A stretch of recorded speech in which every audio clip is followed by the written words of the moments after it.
महापालिका निवडणूक झाली, निकालही लागलाय, पण अनेक महापालिकांमध्ये महापौर पदावरून तर काही ठिकाणी आकड्यांच्या खेळामुळे रस्सीखेच सुरू आहे। त्यामुळे नजीकच्या काळात पुन्हा एकदा महाराष्ट्रात घोडेबाजार रंगण्याची शक्यता वर्तवली जाते। पाहूया त्यावरचा हा एक रिपोर्ट। 29 महापालिकांचे निकाल लागले असले तरी 9हून अधिक महापालिकांमध्ये बहुमताचा आणि सत्तेचा पेच फसलाय। काही ठिकाणी युती आघाडीत बहुमत मिळूनही महापौर उपमहापौर पदावरून रस्सीखेच सुरू झाली। अनेक नगरसेवक बिनविरोध करूनही महायुतीला महापौर पदाचा पेच फसलाय। त्यामुळे सत्तेच्या समीकरणात ठाकरे बंधूंच्या नगरसेवकांना महत्त्व आले। 122 पैकी शिंदेंच्या शिवसेनेला 53, भाजपला 50, ठाकरेंच्या शिवसेनेला 11, मनसेला 5, काँग्रेस आणि राष्ट्रवादी शरद पवार गटाला 1 जागा मिळाली।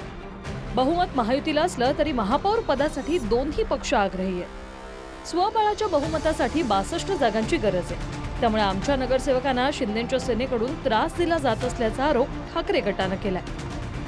आमच्या सुद्धा निवडून आलेल्या नगरसेवकांना त्रास देण्याचं काम चालू आहे। दडपशाही, दादागिरी, हुकुमशाही, पोलीस बळाचा दुरुपयोग अशा पद्धतीचे ह्या सगळ्या नगरसेवकांना घाबरून सोडलं जात आहे। अत्यंत घाणेरडं राजकारण कल्याण डोंबिवली महानगरपालिका क्षेत्रामध्ये सुरू आहे आणि निवडून आलेल्यांची श्रद्धा सुद्धा मातोश्रीवर आहे।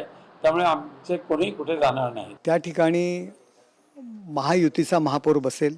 मुंबई असेल, ठाणे असेल, कल्याण डोंबिवली असेल। ठाण्यामध्ये सर्वात जास्त जागा आमच्या आलेल्या आहेत। कल्याण डोंबिवलीमध्ये आमच्या सर्वात जास्त जागा आहेत। त्यामुळे महापौर हा सर्वात जास्त ज्याचे नगरसेवक निवडून येतो त्याचाच त्या ठिकाणी बसणार आहे।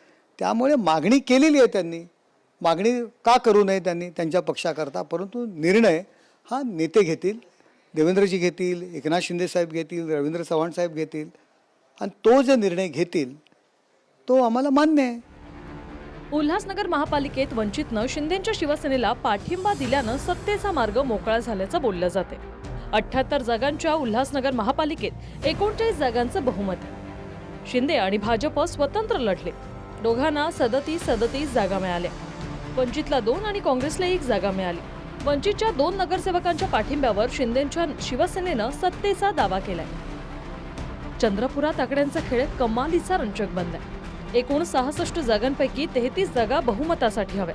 इथे भाजपला 23, काँग्रेसला 27 आणि ठाकरेंच्या शिवसेनेला 6 आणि इतरांनाही 6 जागा मिळाल्या। काँग्रेसचा 1 गट आमच्या सोबत येणार असल्याचा दावा भाजप करते, तर आमचा जो महापौर बनवेल आम्ही त्यांच्या सोबत जाण्याचं विधान ठाकरे गटाच्या नेत्यांनी केले आणि वडेट्टीवार आणि धानोरकर अशा 2 गटात विभागलेले काँग्रेसचे नगरसेवक सध्या अज्ञात स्थळी आहेत।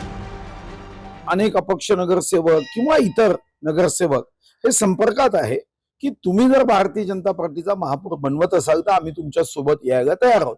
चर्चा सुरू आहे, संवाद सुरू आहे। महापौर पद हे कोणत्याही परिस्थितीमध्ये कोणालाही देता येतच नाही। आवश्यकता असेल तर आम्ही विरोधात बसू। आम्ही विकास कार्य करण्यामध्ये विरोधात बसून आमच्या नगरसेवकांच्या प्रभागामध्ये जीव ओतून काम करू। पण शहराच्या प्रगतीसाठी, उन्नतीसाठी महापौर भाजपचाच करावा लागेल। तिथे काँग्रेस आणि असं एकत्रित बहुमत आलेलं आहे।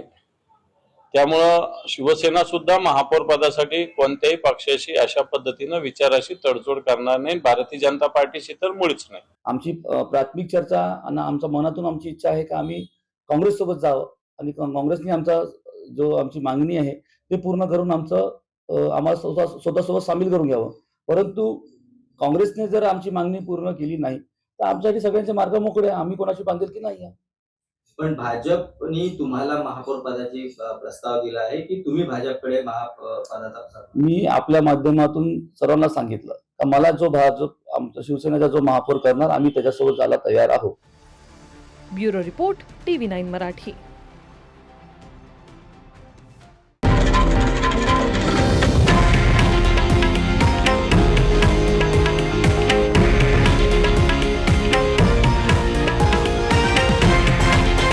हे आहे देशातील नंबर 1 न्यूज नेटवर्क आणि आपण पाहत आहात TV9 मराठी, एकमेव।